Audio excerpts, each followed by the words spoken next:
Hey guys, Buildzoid here, and today we're going to be doing a video that I've been struggling with for probably several weeks now. I'll be attempting to explain all the major DDR5 timings for AMD Ryzen AM5 CPUs by way of extremely simplified DDR5 memory chip diagram. So yeah. Also, a quick disclaimer, I'm not an electronics engineer or a DRAM engineer, so while I've read a lot of DDR documentation, that doesn't mean I understood all of it correctly. So, yeah. But to the best of my knowledge, this is my understanding, and it should be mostly correct. So, yeah. Also, if you'd like to support the content I produce, there are links in the description that you could check out. That would be very much appreciated. And with that out of the way, let's get into it. Starting off with, what is an X8 DDR5 chip? Well, the X8 just tells us that this is a memory chip with an 8-bit wide data interface. X4 memory chips exist, but those are exclusive to servers, so I don't care about them.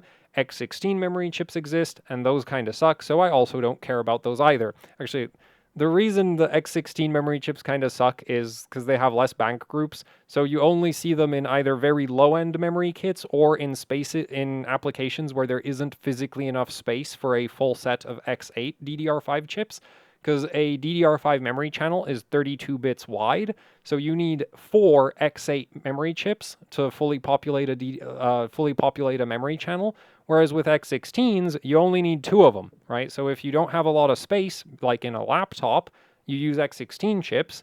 And if you do have plenty of space, you just use X8s instead, because X8s are just better. Unless you're making very low-end memory sticks, in which case you might use X16s, because they're cheap. Like if you're typically for DDR5 X16s, like 8 gig DDR5 sticks would typically use X16 memory chips, because they didn't make memory chips of a lower memory capacity, right? You could get 16 gigabit X8 or you could get 16 gigabit X16. You couldn't get an 8 gigabit X8. So if you wanted to do an 8 gig stick, which is 64 bits wide for the whole memory stick because there's 2 sub-channels. I don't know why I'm getting into this. But anyway, so in that application, your options were, like, if you wanted to build an 8 gig DDR5 stick, you were stuck using 4 X16 16 gigabit memory chips. Anyway, that's not relevant. The point is X16s just kind of suck and I don't care about them. So, let's move on to so X8 DDR5 memory chips are the good memory chips for, like high performance consumer applications, unless you buy bad X8 DDR5 memory chips, which also exist. So, but anyway, let's get into some of the internal physical structure of the memory chip. So inside our DDR5 memory chips, we have lots of memory banks, which are represented by these vaguely square-shaped things. Inside each memory bank, there are rows of tiny little capacitors that actually store all of the data.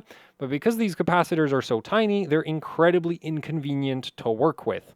So to solve that issue, each memory bank has a set of sense amplifiers, and the purpose of the sense amplifiers is to amplify the data stored in the rows and latch it so that you can actually work with it without having to deal with the tiny little capacitors. Each memory bank has thousands, if not hundreds of thousands of rows, depending on the total capacity of the memory chip, right? So the more capacity a memory chip has, the more rows there are in each memory bank, is what's going on with that. So that's our memory bank. You can kind of think of the rows as being like deep storage and the sense amplifiers as like the active memory, if you will. So yeah, and then our memory banks are organized into bank groups. As far as I can tell, the purpose of bank groups is a cost-saving thing, because each bank group basically shares a bunch of circuitry, and this has negative performance consequences in terms of some of the timings. Like there's a bunch of memory timings that just deal with the fact that bank groups are a thing. DDR3 didn't have bank groups, so some of these timings don't exist on DDR3. But yeah, with DDR5, each bank group is made up of 4 memory banks. Yeah, like those 4 memory banks basically share some control circuitry, they share some I/O circuitry, and that has consequences for some of the memory timings, which we will get to later. Now, inside every X8 DDR5 memory chip, you will find up to 8, well, no, not up to, you'll always find 8 bank groups. But the X8 is not because there are 8 bank groups. The X8 really does just refer to the width of the data bus. The number of bank groups for X4 memory chips is the same. So like X4 DDR5 memory chips are also also have 8 bank groups. X16 DDR5 memory chips only have 4 bank groups. And if you look at DDR4, X8 DDR4 has 4 bank groups, and X16 DDR4 has 2, and X4 DDR4 has 4 bank groups. Yes, DDR4 is always like maximum number of bank groups per memory chip on DDR4 is 4. On DDR5 it's 8. So yeah, so every X8 DDR5 memory chip has 8 bank groups, but it's not called an X8 memory chip because it has 8 bank groups. It's called X8 because it has an 8-bit wide data interface. So hopefully that makes sense. And yeah, so we have memory banks, bank groups, and then of course we have the I/O buffers, because internally the memory chip is incredibly slow.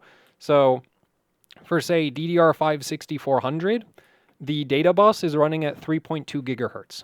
The internal circuitry of the memory chip is running at 400 megahertz. It runs at 1/8 the bus clock, right? So DDR5 6400, the bus runs at 3.2 gigahertz, and the memory chip internally is at 400 megahertz. So because the memory chip internally is so very slow, all of the data paths inside the memory chip are very wide, which means you need to buffer the data from these very slow, wide data paths before you output them onto a very narrow, high-speed DDR data bus, right? Because this will be running at 3.2 gigahertz.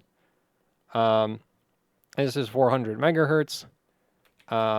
So yeah, and also when data is coming in, right, like that data comes in at 3.2 gigahertz, so it needs to get buffered and then parallelized and moved into whichever memory bank it's supposed to go to, whereas when it's coming out of a memory bank, it has to go from very parallel to less parallel because it's not exactly serial when it's 8 bits wide.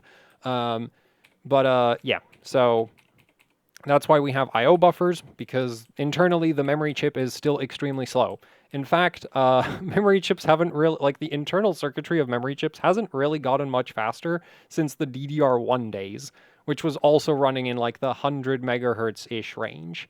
So the data bus has gotten crazy fast, and because of that, we need buffers. And then we have the command address bus, and this is where the CPU's memory controller sends commands and addresses, and that's just an input. That's not bidirectional. The data bus is bidirectional. The command address bus is just an input to the memory chip. So that covers. Oh, and then we have some control logic for the I/O buffers. There's control logic for the memory banks, and this is part of where I'm not happy with the simplified version of this diagram because it's actually not very accurate. Like technically there's supposed to be a block over here that's like shared as far as I know, but that's really inconvenient to draw. So here we are. I mean, I guess you could say the I/O buffers are shared, which is still kind of true. So anyway, let's move on to the memory timings. So we're not going to start with cache latency because cache latency might always be the first listed on the memory kits, but unfortunately, if your memory chip is idle, it doesn't do anything. Because the first thing we need to do is, actually, I guess we should have maybe started with the commands. Nah, we're going to start, let's say we want to read some data, and we have an idle memory chip, right? So the way this is going to work is we first need to move the data from one of the rows into the sense amplifiers. Now, in order to tell the memory chip to do this, we have to send an activate command, right? And we'll go like, hey, I want to activate a row in group 1, right? Bank group 1. Bank, this is 4. It might be 3. I don't know. It could be 0 indexed. It doesn't matter. For instance, bank 4 and row whatever, right? And so this comes in here, and then the memory chip goes like, okay, bank group 4, this memory bank, okay, we're gonna, move the data from some row into the sense amplifiers. Now, unfortunately, we don't get an alert from the memory chip when that's done. Like, we send the activate command, and then it's just like at some point, the data will be latched and amplified by the sense amplifiers, but we don't get a notification of like, hey, your data's ready, nothing. So how do you work around that? Because like eventually you want to send a read command, and that's where trcd-rd comes in, because trcd-rd governs the delay between an activate command and a read command. That's why it has rd at the end, right? So, and the purpose of this is like, well, let's say you set your trcd-rd to something ridiculous like 0. You just immediately after the activate command, you just immediately go, hey, I just want to read right after the activate. Well, obviously the problem is that your activate comes in through the command address bus, and then the memory chip, like the sense amplifiers start working on amplifying the data, and then the read command comes in and the memory chip is like, oh yeah, we're just going to output whatever is in those sense amplifiers right now. Well, whatever's in those sense amplifiers is probably garbage at the moment that that read command comes in. So what your memory chip is going to output is going to be garbage. And when your CPU gets that garbage, it's going to be very confused and crash. So that's why trcd-rd exists. It's basically just like, well, like this is internal to the memory controller, and it's basically the memory controller going, I am not going to send a read command for X cycles after sending an activate command, because if I send that read command too early, I'm going to get garbage. Because, yeah. So that's trcd-rd, is just the delay between an activate command and a read command, and if you set it too low, that read command is going to pick up a bunch of just unfinished data or previous data or just whatever, and you're going to get garbage. So that's trcd-rd. Now, trcd-wr is kind of funny. If you've watched enough of my videos, you'd know that you can set trcd, like, actually I think I've had this in a recent video where trcd-rd is at 48 and trcd-wr is at 16. And it's like, well, this is activate to write, right? Also, it's worth noting not every CPU's memory controller will give you access to this. Like 7000 series doesn't let you change this. It just uses trcd-rd for everything. But anyway, so like, wait a minute. If we're going from an activate to a write, why does it take less time to activate? Well, it doesn't. We just don't care about the data. We're not trying to read it, right? So our activate comes in, and sure, there's data like moving from the rows into the sense amplifiers, but like I don't care because we're sending new data in. Whatever is coming in from the rows is like we're overwriting it anyway, so like who cares? Also, the data that we're sending from with that write command arrives after cast write latency clock cycles. So I think there could be a scenario where if you had like a very, very low cast latency and an extremely low trcd-wr, you might end up with the rows overwriting what you sent, maybe. But I've never actually encountered that in practice. So yeah, that's more of like a hypothetical concern than an actual real thing that I've seen in practice. Now, there are some memory chips that don't particularly appreciate it when you set the trcd-wr super duper low, but on a lot of memory chips, because you're just overwriting whatever data you're trying, like whatever data you're activating from a row, a lot of memory chips tolerate having trcd-wr sent super low. In fact, you're not setting this on the memory chip, right? Like this timing is just on the memory controller. So really the memory chip, it's like, okay, I got an activate command. Oh, there's data going to be written into that row, within 16 clock, like in another 30 clock cycles, because like cast write latency exists. And so the memory, like some memory chips really don't care about that. And so that's cool that you can set trcd-wr super duper low. Unfortunately, write operations aren't exactly latency sensitive. So while it's cool that you can have like a really low trcd-wr, in terms of what it actually does for performance, it's not much, unfortunately.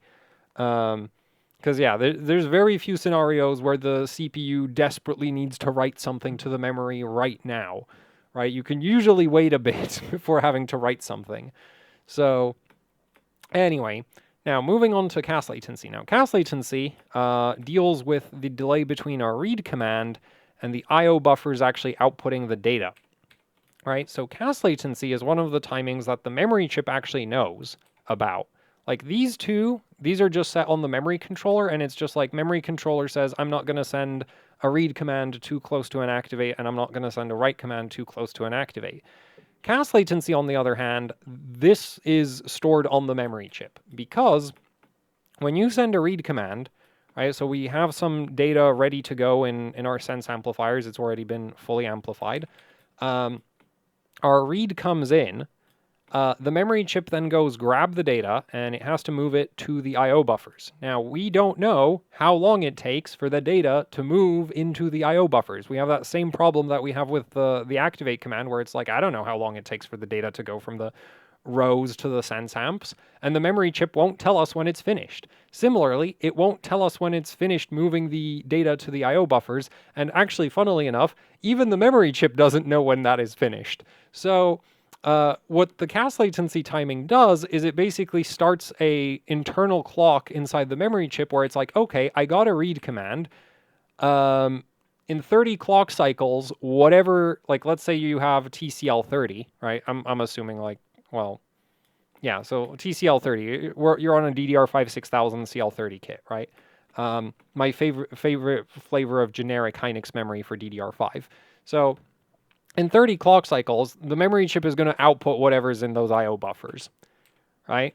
So let's say instead of CL30, and CL30 works, that's like a common expo spec, but let's say you wanted to run, I don't know, DDR5 6400 CL24. Yeah, in 24 clock cycles, that data is probably not fully in the buffers yet, and the memory chip is just going to output whatever's in the buffers, even if, you know, the data is like here instead of there.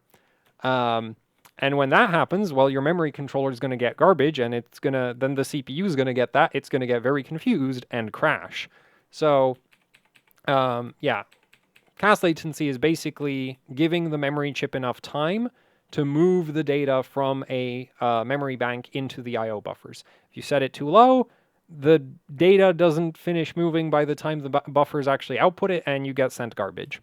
And also the memory chip needs to keep track of this internally because, you know, we send that read command and then the memory chip just counts down the cache latency, and once it's finished counting down, it outputs the data. This is one of the reasons why all DDR5 memory controllers have even cache latencies, right? Like you can't set CL31 because memory chips physically do not support CL31. It's just like they do not understand what a CL31 is. Yeah, then we have cache write latency. Now, cache write latency, this one is one of the ones that I'm less sure about, because what cache write latency does is write command comes in, and this doesn't actually need to be tracked by the memory chip, and the data comes in after TCWL. So basically, I think it's mainly dealing with the time it takes for the I/O buffers to get ready to receive data, or with how long it takes to move the data into the sense amplifiers. I'm not entirely sure. It's going to be a combination of the two. Might depend on the memory chip, for all I know. Because technically there's a bunch of other timings that deal with, like you have write to write, same chip select over here. And I guess there might be multiple buffers or something. I'm not sure. This is one of those timings where I'm like, I am not entirely sure what exactly this one is supposed to solve. Like with cache latency, it's obvious. You need to wait long enough for the data to get to the I/O buffers. But with cache write latency, it's like, I am not sure if do we have to wait for it to get to the sense amps or something else? I think it's for the internal, like, transfer of the data to the sense amps.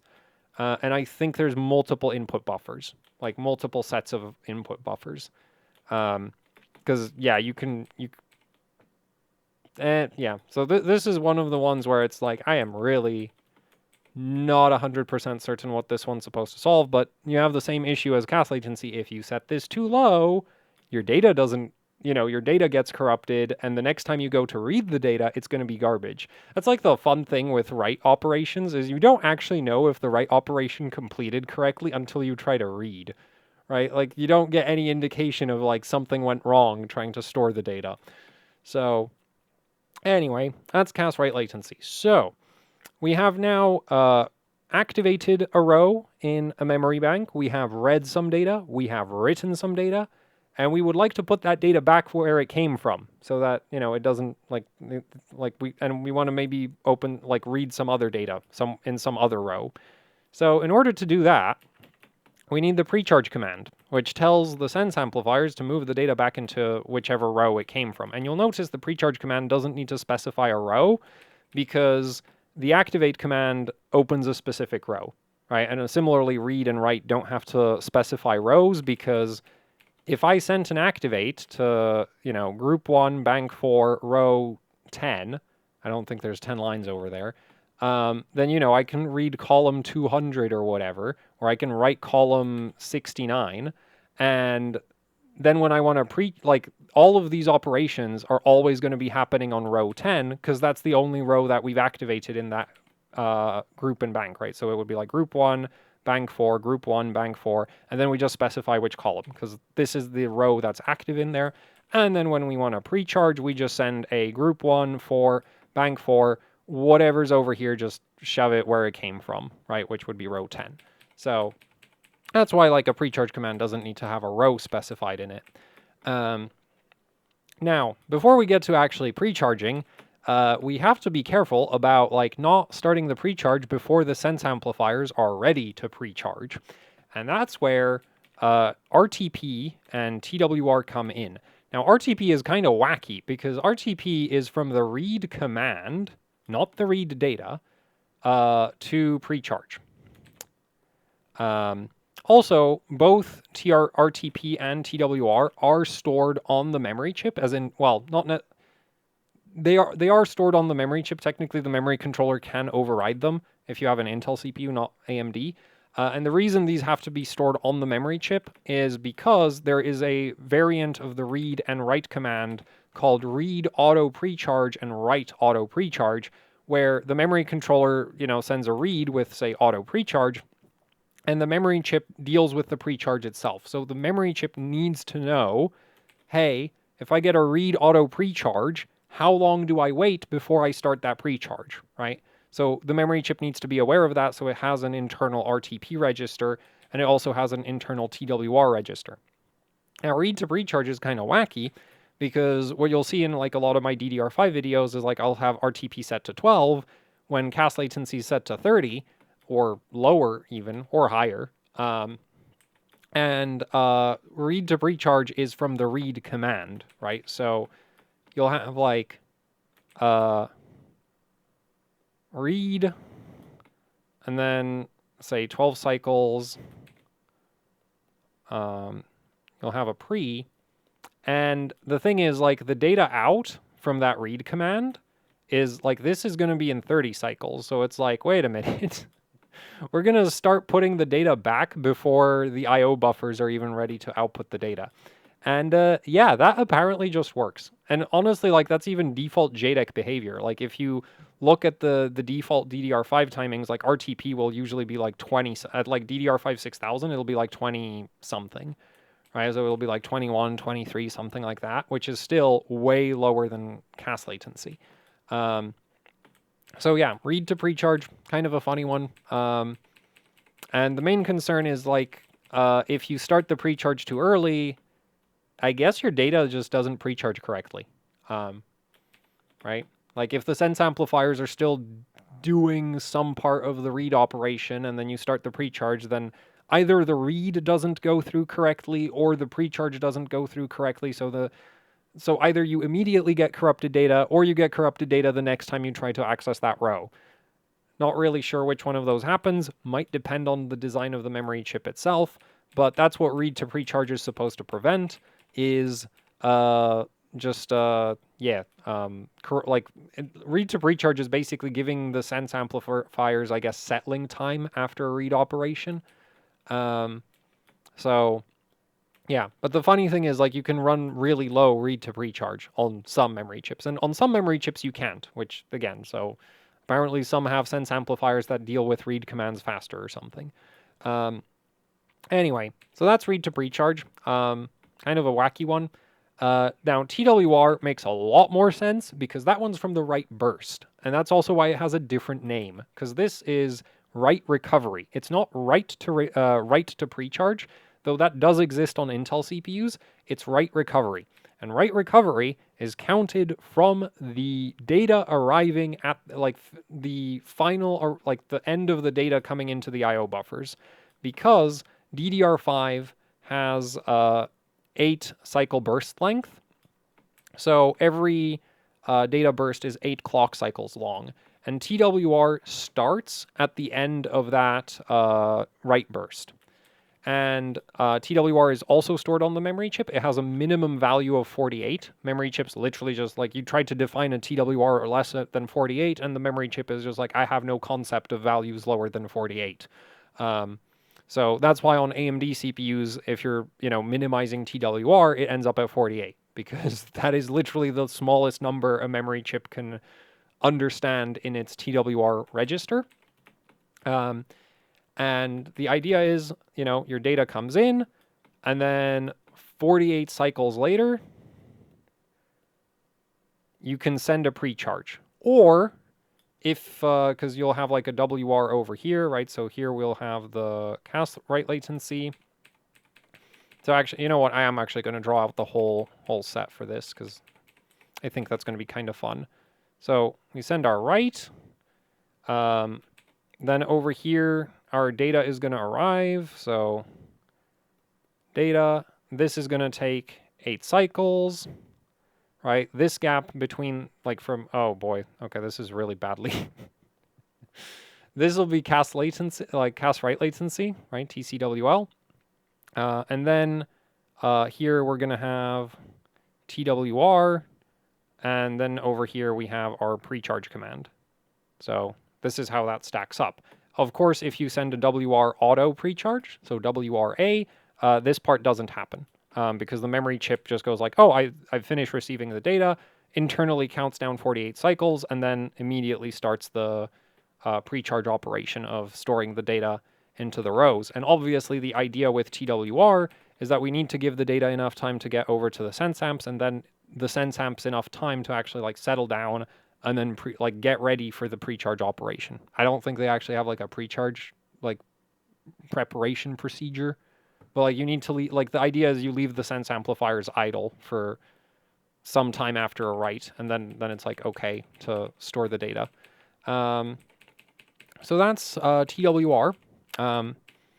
That one's not anything super weird. It is kind of annoying that the minimum value is 48, because on Intel CPUs, which deal with the write recovery differently, you can achieve effective write recoveries of like 4 clock cycles, and it's fine. Like it doesn't cause any issues, at least on some memory chips. Some memory chips won't work with really rapid write to pre-charge delays, but on Hynix, yeah, you can have like a 4 cycle, 2 cycle TWR, at least at lower frequencies.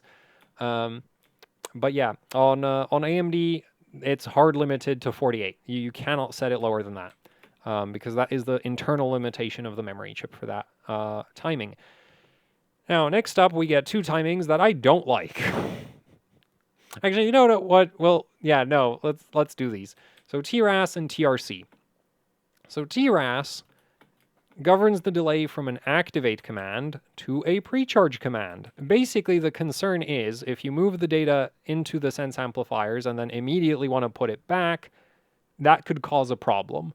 Now, the obvious issue I see with TRAS over here is that TRC, like you can, like for one thing, you can often set TRAS below your TRC-DWR, well, TRC-DRD.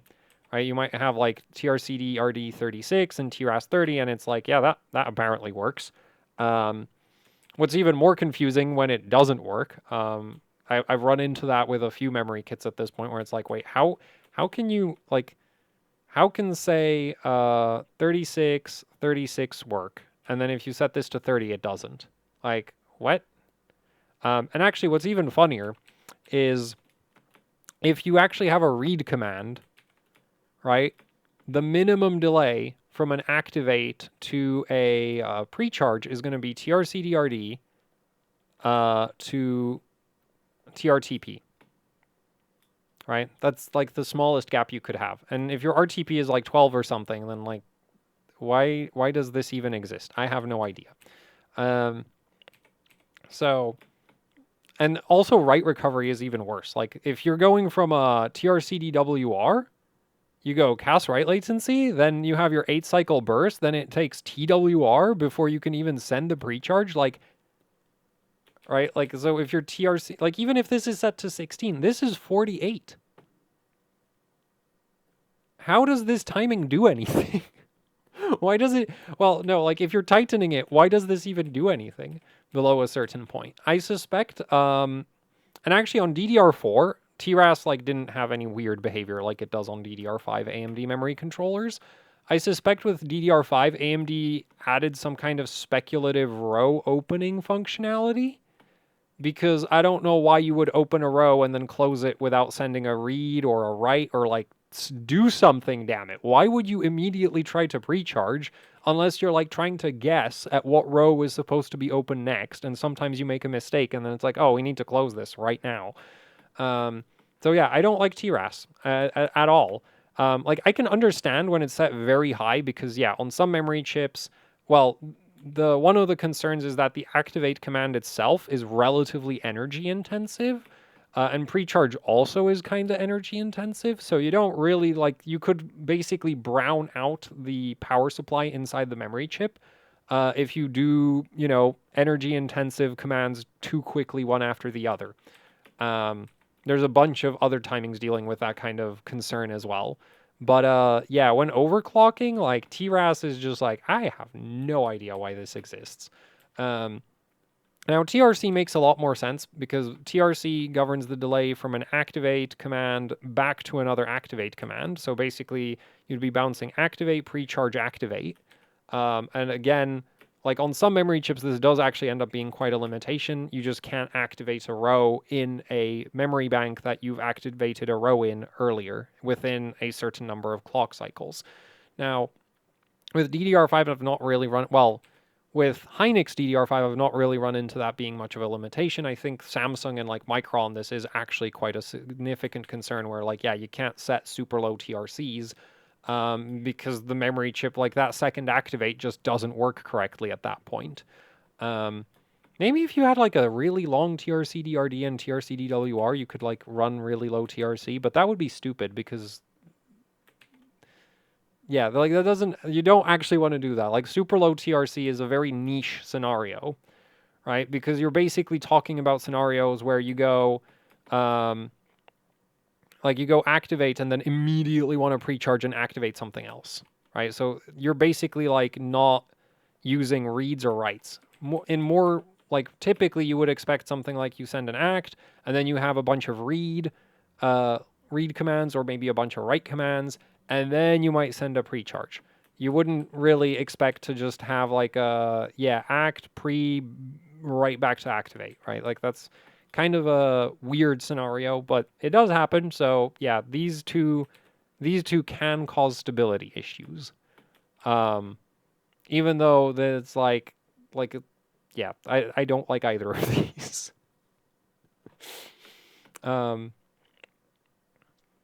But yeah, like I really like my only explanation for like, because the thing is like if you're going from TRC DRD, you still like it's going to be TRC DRD plus RTP. So if like TRAS is less than these two combined, why would lowering it more worsen the stability?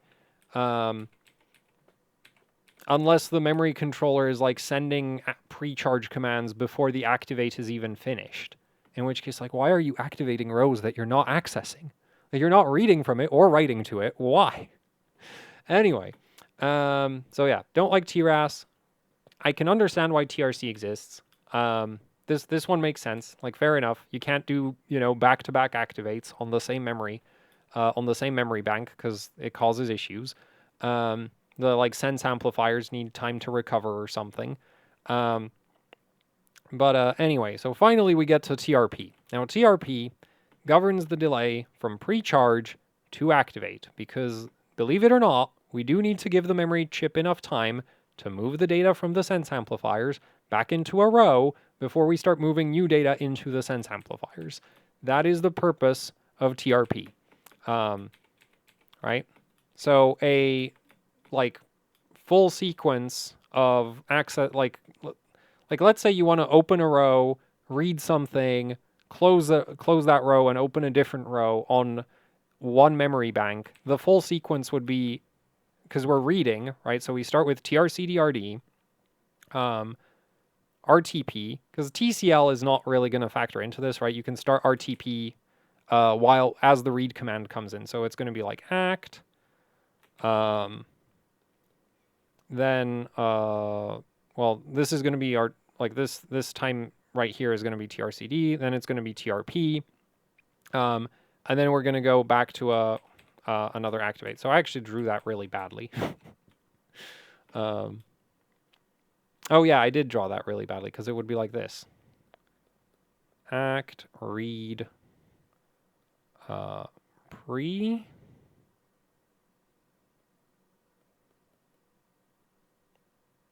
No. Well, yeah, okay, kinda. And this is awkward. Yeah, because this, anyway, you'd have act, read, pre, and then act again, right? And so this is TRCDRD, RTP, TRP. Oh, and then somewhere out here, there's like data separate from all of that, right? So like your cast latency would be running in parallel with like this portion. Well, mainly this. There.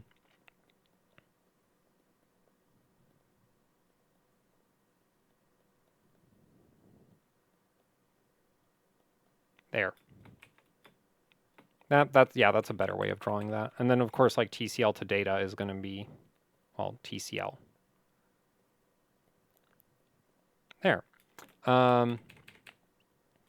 So that's, all of the operations within a single memory bank. But of course we have many memory banks, not just one of them. Because if you noticed, operating on one memory bank, not very efficient. Also, the rows aren't very long.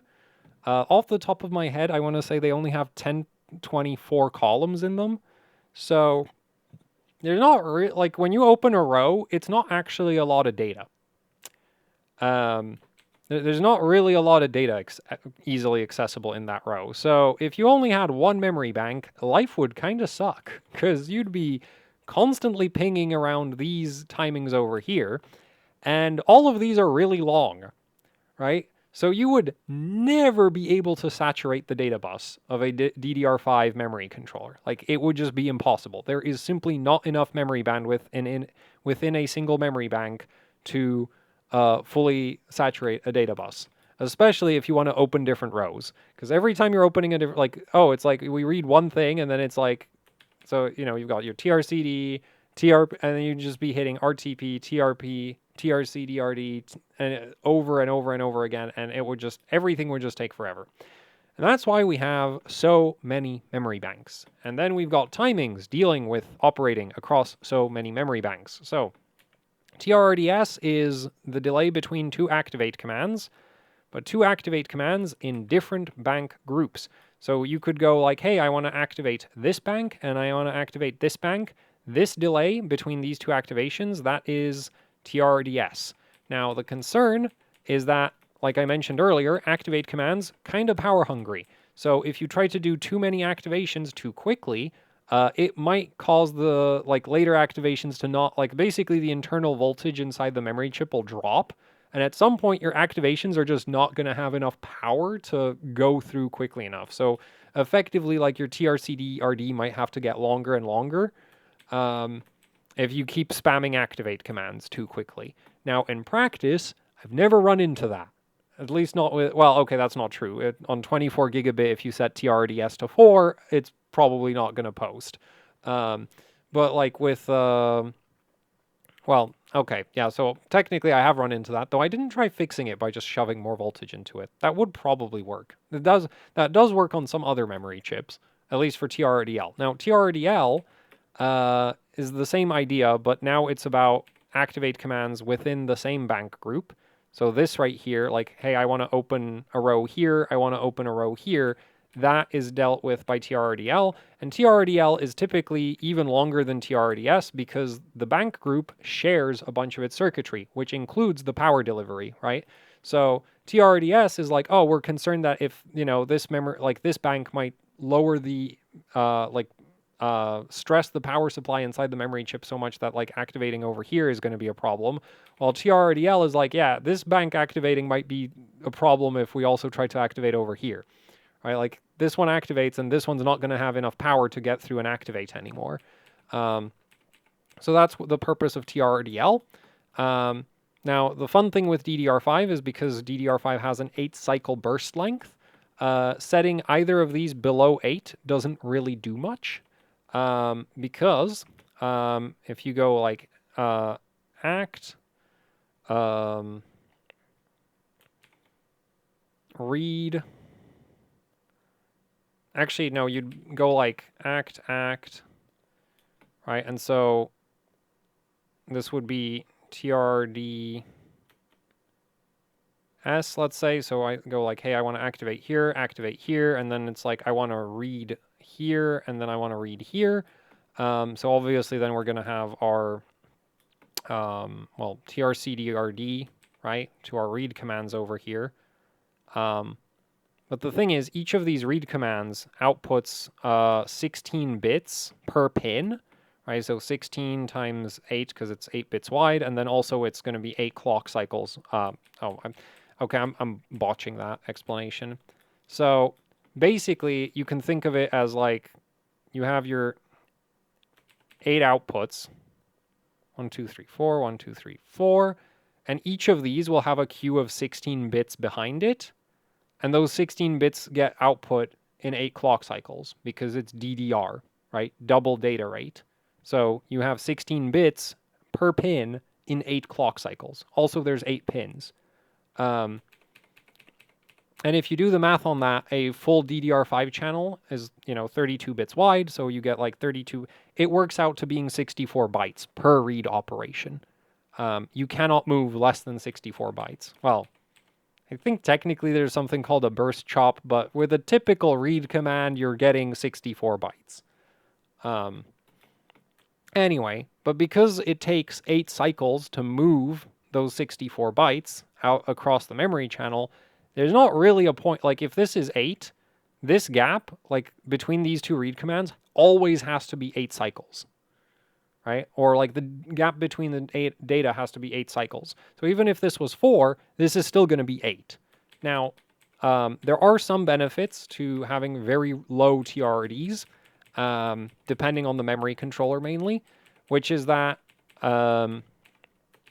if, say, these are 4-4, the memory controller might have an easier time squeezing activate commands in between other commands, right? Because you'll have like a whole bunch of memory requests queued up, and so it's like, okay, we have to send some read commands, we have to send write commands, and also in between those reads and writes, we want to send activate commands. So you might be able to squeeze 2 activates into the space that would have previously only fit 1 activate, right? If it's like 4 cycles in between. So yeah. So basically these, like setting these below 8 is not a priority because the burst length is 8, but there can be some very negligible performance benefits in certain scenarios when setting the TRDs below 8, because it basically gives the memory controller some extra scheduling flexibility, because now it's like, oh, I don't have to worry, oh, there was an activate command over here, I need to wait at least 8 clock cycles before sending another activate command, which might delay like a read command or a write command, which, those are probably more important, so it would be better if we could just squeeze the activates together.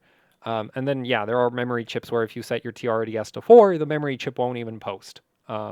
Because you won't be able to activate, like that second activation is just not going to work. Actually, it might not even be the second one. It might happen by like the 4th or 5th, which is what TFAW is for. This is another timing that I am not a fan of.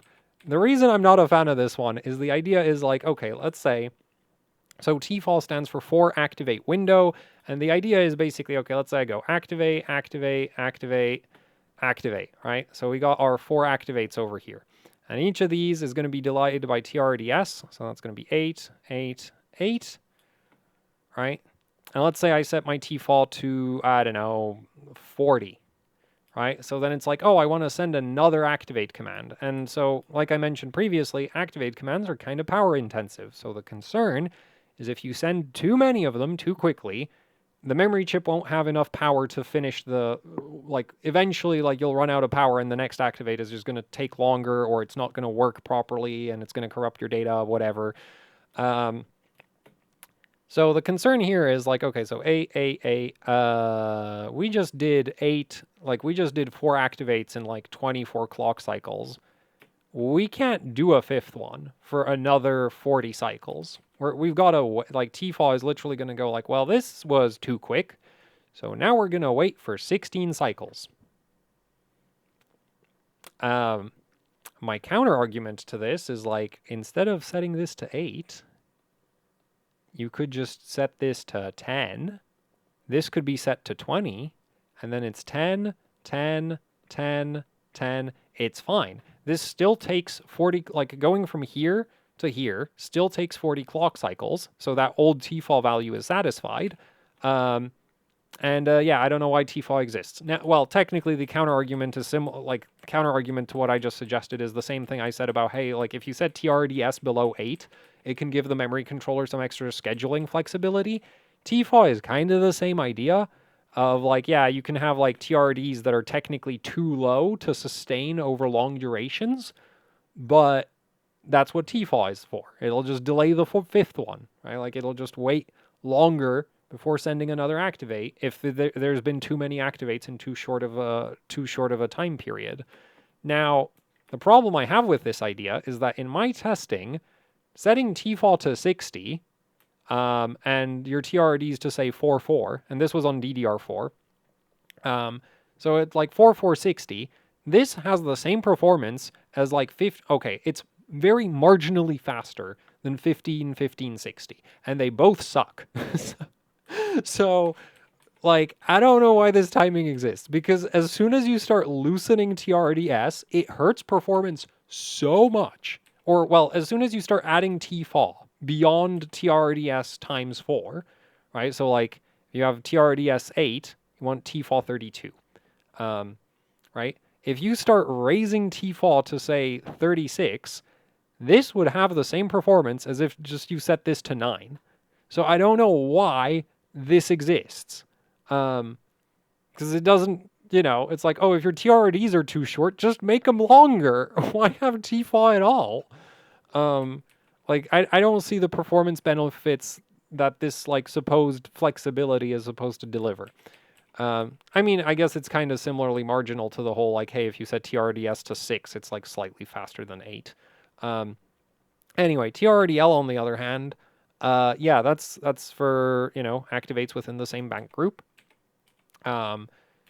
And this one, quite a lot of DDR5 memory chips, you might end up at, let's say you're at like DDR5 6000-ish and, I don't know, 1.4 volts. You might see something like 4.820 as a pretty typical thing. Also, for some reason, the AMD memory controller seems to have a TFAW limit of 20. It's kind of hard to prove that because, again, with DDR5 going below 32 is really hard to measure. Like, the performance benefits of going below 32 are incredibly difficult to measure. So if there is actually if there is a TFAW limit of like 20 or something, it's really hard to prove, because if you set TFAW to 8, it's going to perform the same as if you set it to 20. And it also performs the same if you set it to 60, which is really not fun from a trying to like figure things out perspective. But luckily, from a performance perspective, it doesn't really concern us too much. From a stability perspective, something like 4.8 being stable on some memory chips is a thing. At high frequencies, actually, yeah, so you might be like 4.8 at say 1.4 volts, and then if you shove like, I don't know, 1.65 volts, you might be able to run 4.4. I have memory sticks that behave like that, where it's like, oh, at 1.4 you can run 4.8, and then you can go to 4.4 with like a lot of voltage. Because again, the concern is like, oh, if the activation on this memory bank like steals too much power from this one, then this one isn't going to work. Well, if we just shove 1.65 volts into everything, then, like, yeah, this activate might drop the voltage. Like, we might go from 1.6 to I don't know, 4 or something. Like, it's going to be a pretty significant drop if you need to raise the voltage that much to get the timing to move that little. But like 1.4 is still enough to, you know, like that's still enough voltage, so that's going to work. So, yeah. Now, let's say you have 24, like the thing is, if you have Hynix 16 gigabit A die or 16 gigabit M die, you can basically just go A832, and this is like fine, and it works all the way. Well, okay, on M die it's not going to work up to 8000 because M die doesn't do DDR5 8000, but like generally this will be very functional. However, if you have 24 gigabit M die, which is the higher density chips from Hynix, what you'll run into is that TRDL, you'll often end up with, like, say, let's say you're at DDR5 7200 or something, you might end up with like TRDL 12, right? Good news, this isn't a huge performance penalty, because as long as the memory controller, like, let's say we're in a scenario, I want to activate let's say I want to activate every single memory bank in these two bank groups, right? So there's a dumb way of doing this, and there's a fast way of doing this. The dumb way is going like this, because every single one of these is going to be TRRDL, and that's bad. And then it's going to ping across and then go like that, right? So this really, really stupid. This is going to take forever, because this is what, like, so this side takes 36 cycles. This is going to be 8, right? Because we're going from one bank group to a different bank group. So cool. So we get to use TRDS once, and then this is going to take another 36 cycles. This is horrible. So if your memory controller isn't completely stupid, what it's going to do in this scenario where it wants to activate these 8 memory banks is it's going to ping pong between the two bank groups like this. And by doing that, it only hits TRDS. And this is one of the big reasons why X8 DDR5 memory chips are better than X16, because we have 32 memory banks. So if the memory controller is doing a good job of interleaving all of our memory banks, which it's statistically more likely to do a better job of that if there's more of them, then we basically don't have to use this timing ever, right? Well, actually, in practice, we do sometimes have to use it, but ideally, most of the time, this timing is going to be unused, and we're just going to be hitting TRDS over and over and over and over again. Which means that TRDL doesn't really have a lot of performance impact, because we have so many damn memory banks across our 8 bank groups. Now, if you have an X16 chip, you only have 4 bank groups, and that makes it a lot more likely that you're going to be hitting TRDL more often, and that means less performance. And that's also why on DDR4, where X16 DDR4 chips only have 2 bank groups, those really suck. Because you basically end up constantly hitting TRDL, as there just isn't enough memory banks to properly interleave them. So yeah, this is one of the upsides of DDR5, is that because there are so many bank groups, at least on your X8 and X4 memory chips, the TRDL timing doesn't really affect performance as much as it would on, say, DDR4. So even if it's, you know, pretty high, it's not the end of the world from a performance perspective. We've also gone over TFAW. So now, write to read short, write to read long. Also, yeah, this is long, short. Alternatively, you could call this different group and same group, which you'll sometimes see it called different group and same group. But usually it's S and L. Anyway, write to read short, write to read long. I believe these are from the write burst. I think. I should have written that down.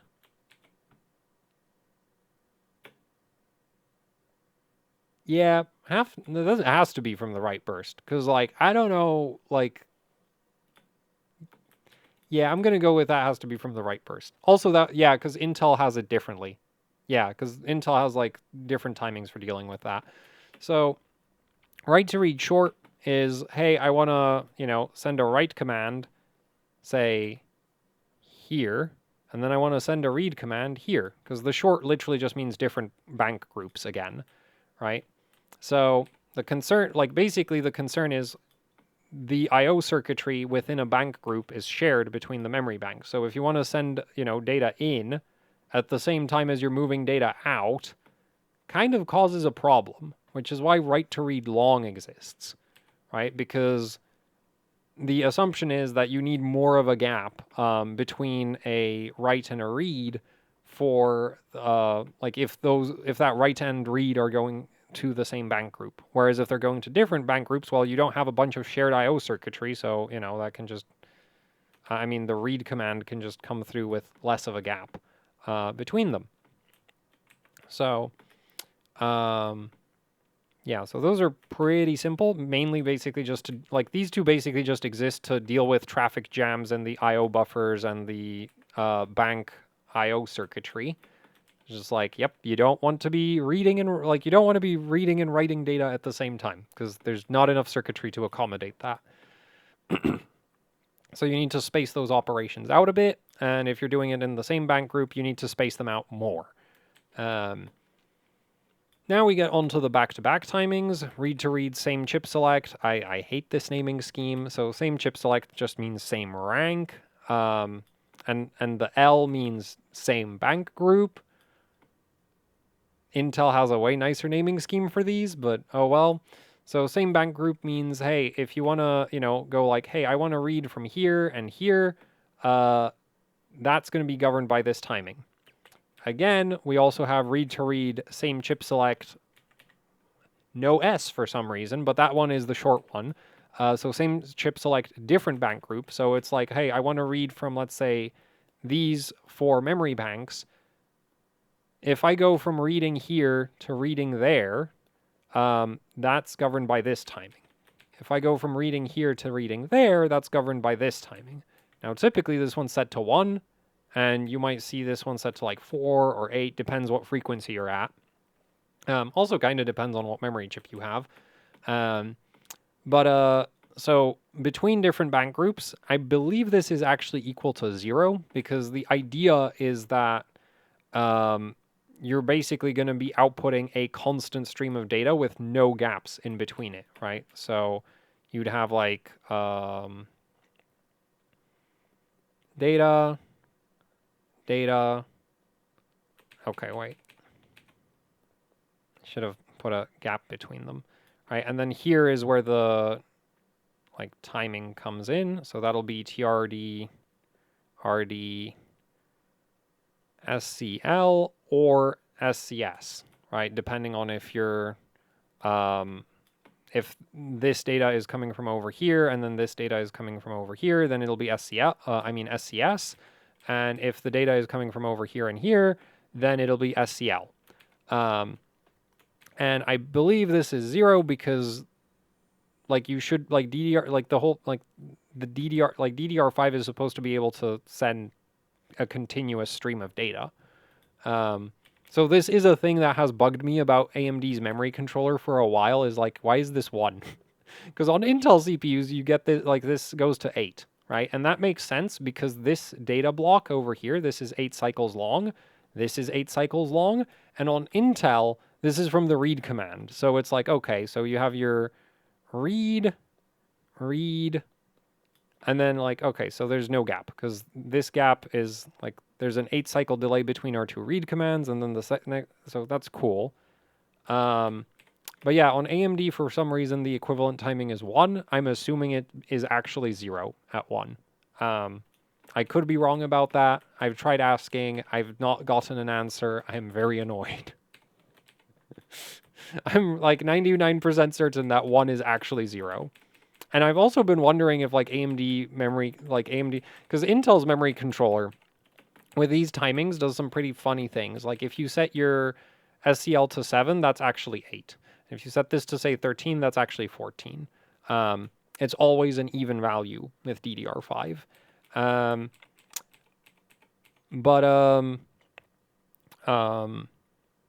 Yeah, with AMD, it's so I've been wondering if the memory timings on AMD are actually 1 minus, if they're always -1. So 8 is -1 equals 7. I don't know. And maybe that 7 gets rounded up to 8 again, right? Because it might also do the thing where it doesn't support odd values internally. Because then this would be equal to 0, and that's okay. And then 7 would be equal to 6. But yeah, like this is one thing I've been wondering about. But as for what the timings actually govern, it's just like, yeah, if you're sending reads to the same bank group, again, like the concern is you have shared I/O circuitry. Funnily enough, I'm pretty sure read SCL also applies if you're hitting the same bank twice. So it's like, hey, I want to read, like, you know, you have some data in the sense amplifiers, and it's like, oh, I want to read this part, and I want to read this part. I'm relatively certain that's governed by RD SCL. Because, yeah, like that doesn't fall in the domain of what CAS latency does. But either way, this is another one of those timings that if the memory controller is doing its job of interleaving the memory banks correctly, it should not be using that timing very much.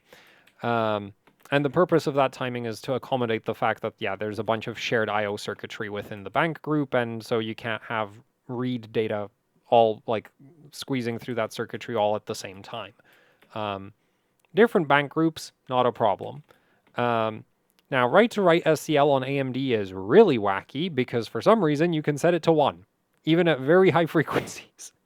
I kind of suspect this is because AMD CPUs have a massive write bottleneck, and so they simply cannot send enough data to actually use this timing. Because on Intel, if you set like on Intel, like typical AMD timings might look something like 4111. On Intel, they look like, okay, you know what, let's talk DDR5 8000. You might see something like 811. On Intel, this would be 16.8, 16.8. And if you tried to set this to 8, it will crash immediately. So I suspect the only reason this works is because there literally isn't enough write bandwidth in AMD CPUs to use this timing, which I think is pretty funny. Because I don't know how else you would ever be able to set it to 1. Like, you should simply not be able to shove 2 sets of write data through the same I/O circuitry. One right after the other.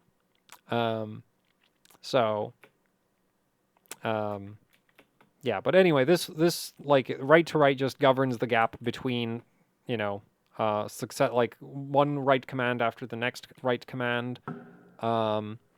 And again, the concern is like, yeah, if you try to shove too much data into the same bank group too quickly, the data will like corrupt itself. I mean, like will conflict with itself because there's not enough I/O circuitry to deal with that. Anyway, next we have read to write. So we're transitioning from read operation to write operation. Now this one is mainly about the I/O buffers, right? Because it's like, okay, so we've output some data and then some data is going to be coming in. And the concern is that it actually takes time for the I/O buffers to switch from read mode to write mode because they do behave quite differently. I can't remember which one is which right now, so we're not gonna, but there, well, so basically you need to change, like, in read mode, I believe the memory chip is outputting a data strobe to the CPU. In write mode, the CPU sends a strobe input. So, yeah, you need to have quite a gap between read operations and write operations. Not like with writes and reads where, like, you can go from, you know, memory chip goes from receiving data to outputting data very quickly.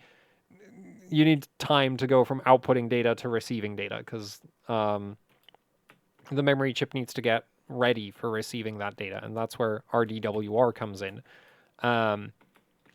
So, yeah, and if you don't give it enough data, it's just, I mean, not enough time, it's just not going to receive the data. And then the next time you try to read it, it's going to be garbage again. And then we have write to read, which I believe is just this, but for multi-rank. Is my suspicion, because I've seen a lot of single rank setups where this is set to 1, which doesn't really make a lot of sense if your WTRS is set to like 2 or something. So, yeah. Because, yeah, this really is just write to read again. It might also be encoded. It should be the same. But, yeah, like you would need to accommodate like write and read transitions across multiple memory ranks because, again, the data bus functions differently depending on if you're reading or writing. So you need to give the data bus some time, like, yeah, like you need to give some time for the data bus to switch from read mode to write mode as well. I mean, from write mode to read mode. Anyway, Next, we have TRFC and TREFI. These are relatively simple. So TRFC is just how long the memory controller waits after sending a refresh command. So basically, it's like, hey, you send a refresh, and luckily for us, AMD's memory controller is a little bit unsophisticated. So with DDR5, there's like some fancy, like more efficient refresh systems that AMD doesn't use. So like that would be like the TRFC2 timing and TRFC per bank. Yeah, on AMD CPUs, neither of those timings is actually implemented. They don't do anything. But TRFC does actually control your refresh. And what this does is you send your refresh command, and then the memory chip refreshes itself. And the refresh operation is like a special built-in procedure within the memory chip where it will go and take data from a row, put it in the sense amps, and then put it back.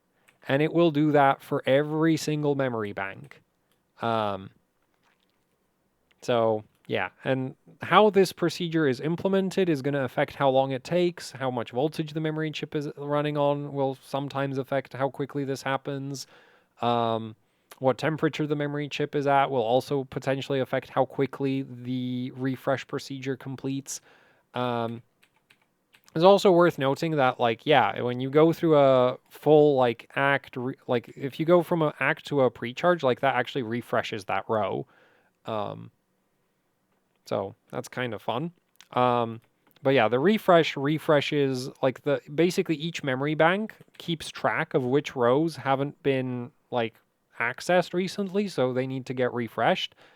And the memory controller, so the next time a refresh command comes in, the memory chip, well,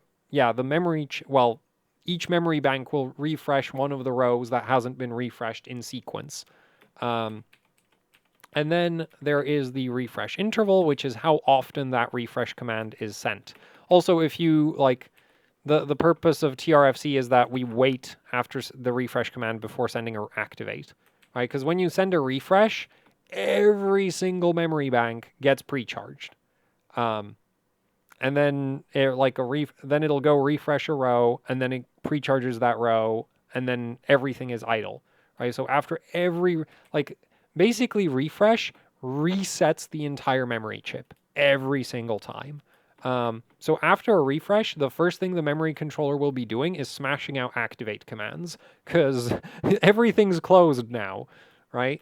So that's why, like, TRC-DRD and these three timings over here are very important for performance, because yeah, like you want to, after a refresh, you need to reopen everything. And then refresh interval is just how often the refresh gets sent. These are overlapped with each other, so it's not like this. You might think it's like, it is not this. What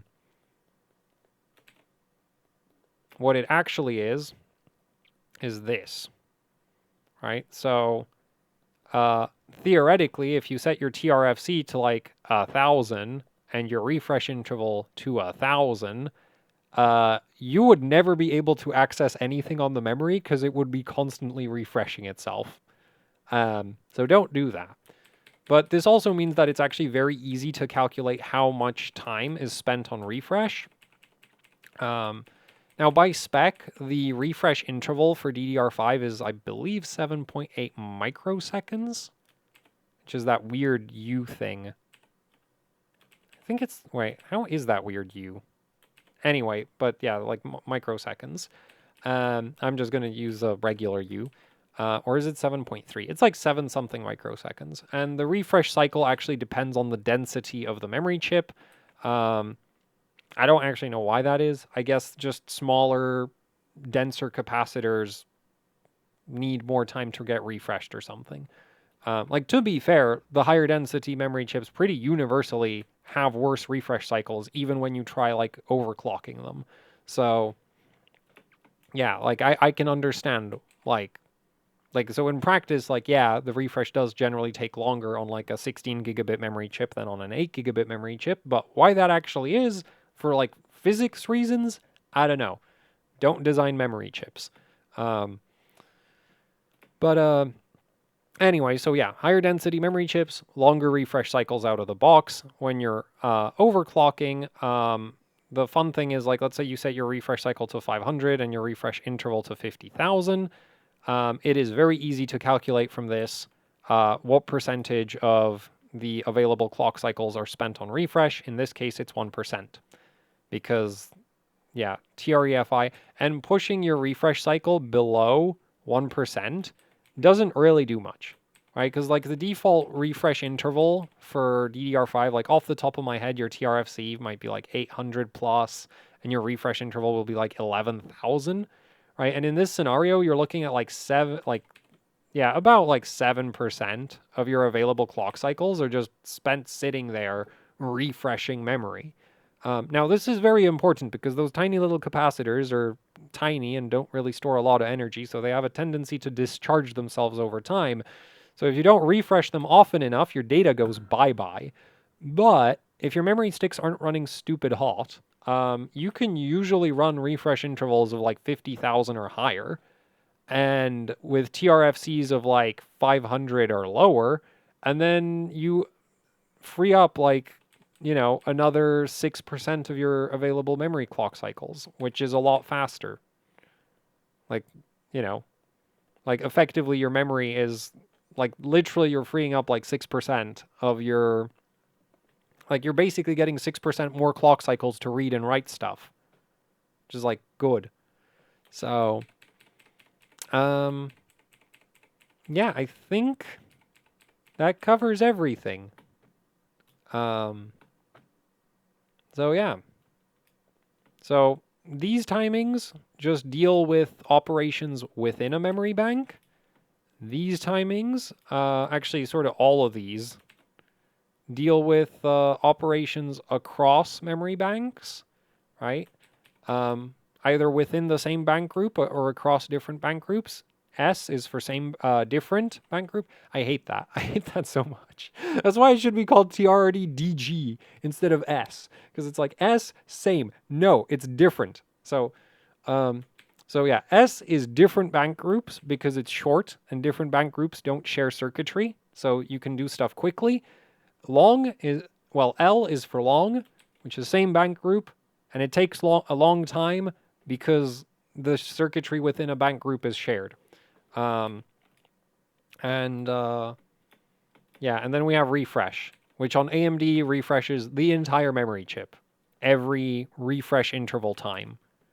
Every refresh interval cycles, you send a refresh command, and then after the refresh command, the memory controller waits for TRFC clock cycles before sending any other commands. Also, I should point out that this is obviously not an exhaustive list of DDR5 commands. These are just the only ones I think are important enough to worry about here.